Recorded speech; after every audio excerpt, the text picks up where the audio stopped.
Kali, my to o tobě vlastně víme, protože se známe. Ty jsi mírný, hodný člověk. Dneska budeš muset být i v té roli toho přísného. Jseš na to připravený a dokážeš to vlastně vůbec?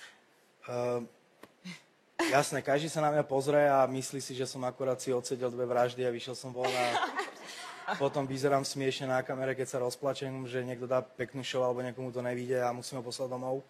Ale ja si myslím, že môžem hovoriť za všetkých nás porodcov, ktorí sme tu, že sme sa tu zišli tým, ktorý proste je emočne na tom tak, že sa to nebojí dať von. Janka Kiršner, keď proste sa jej niečo páči a ju to chce roztancovať, tak ju to proste roztancuje, bez toho, aby mala hocičo v sebe.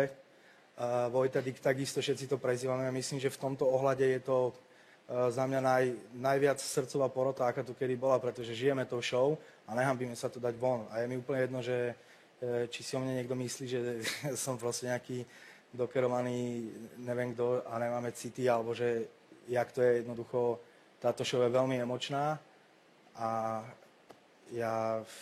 pre mňa toto je veľmi ťažký večer dneska.